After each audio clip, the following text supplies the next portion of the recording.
का SSR classes में स्वागत करता हूं।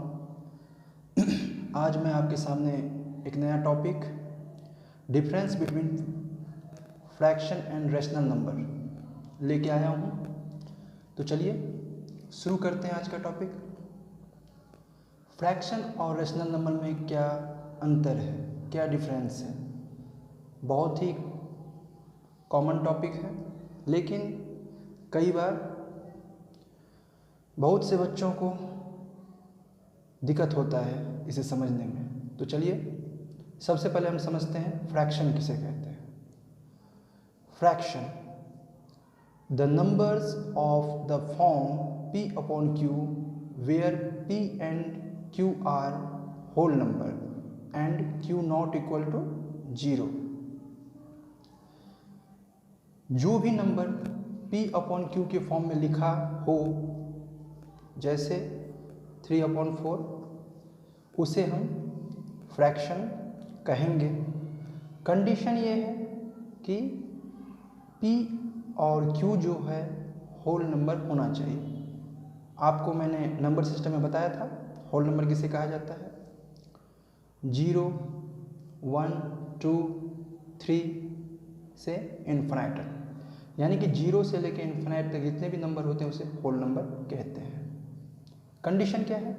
डेनोमिनेटर 0 नहीं होना चाहिए, यानी कि 3/0 नहीं होना चाहिए। अगर ऐसा होता है तो ये फ्रैक्शन नहीं कहलाएगा।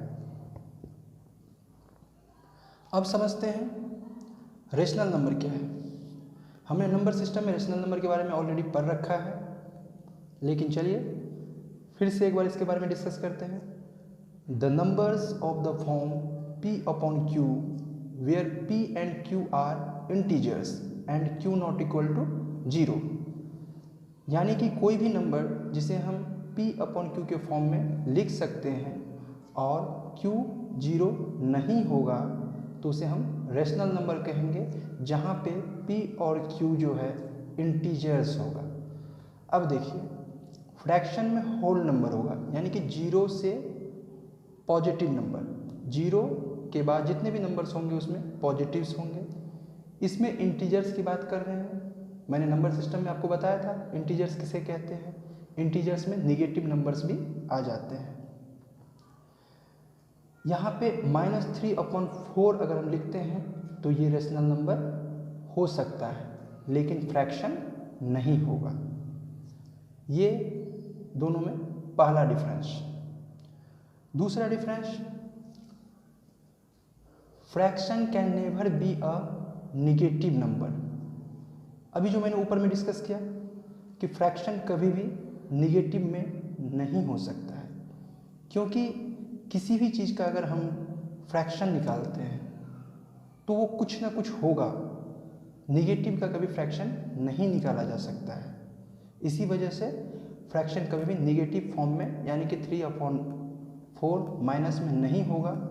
कोई भी p अपॉन q का फॉर्म जो निगेटिव में हो वो फ्रैक्शन नहीं कहलाएगा। Rational number can be negative. ये देखिए अभी मैंने ऊपर में बताया आपको, कोई भी p अपॉन q का फॉर्म अगर निगेटिव फॉर्म में है तो वो रेशनल नंबर कहलाएगा, लेकिन फ्रैक्शन नहीं कहलाएगा। इसके बाद तीसरे पॉइंट पे आते हैं, all fraction are rational number. ध्यान दीजिएगा, जितने भी फ्रैक्शन होते हैं वो रेशनल नंबर होंगे।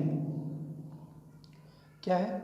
जितने भी फ्रैक्शन होते हैं वो रेशनल नंबर होंगे, लेकिन rational numbers are not fraction. Rational number जो होता है वो फ्रैक्शन नहीं होगा। इसको समझने के लिए नंबर सिस्टम का कंसेप्ट हम समझते हैं। होल नंबर जितने भी होंगे वो इंटीजर, होल नंबर जितने भी होंगे वो इंटीजर में होंगे, लेकिन इंटीजर जो है होल नंबर के अंदर नहीं होगा। इंटीजर्स में निगेटिव नंबर भी आते हैं जो कि होल नंबर का पार्ट नहीं है। होल नंबर में 0 से पॉजिटिव नंबर्स ही हैं। तो आप समझ चुके होंगे कि फ्रैक्शन और रेशनल नंबर में क्या डिफरेंस है। इसी चीज़ को 1-2 एग्जांपल और मैंने दिया है। -8/11 एक रेशनल नंबर है, लेकिन फ्रैक्शन नहीं है। क्यों? क्योंकि यहाँ पे आप देख रहे हो नेगेटिव साइन लगा हुआ है। नेगेटिव साइन अगर लगा हुआ हो और कोई भी नंबर P/Q के फॉर्म में हो तो वो कभी भी फ्रैक्शन नहीं हो सकता है, रेशनल नंबर हो सकता है। 2/5 है, 2/5 है। 2/5 के फॉर्म में अगर हम लिखते हैं कोई भी चीज़ तो वो रेशनल नंबर भी कहलाएगा और फ्रैक्शन भी कहलाएगा।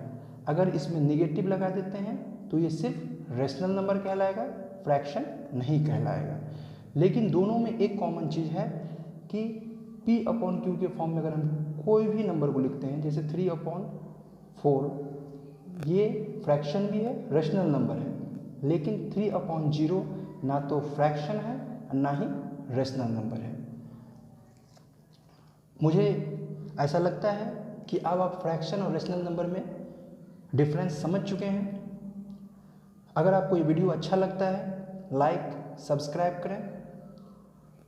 अगले वीडियो में आपको फ्रैक्शन के टाइप, फ्रैक्शन को कैसे ऐड किया जाता है, सब्ट्रैक्ट किया जाता है, फ्रैक्शन कितने टाइप्स के होते हैं, ये टोटल लेके आऊँगा। तब तक के लिए जय हिंद।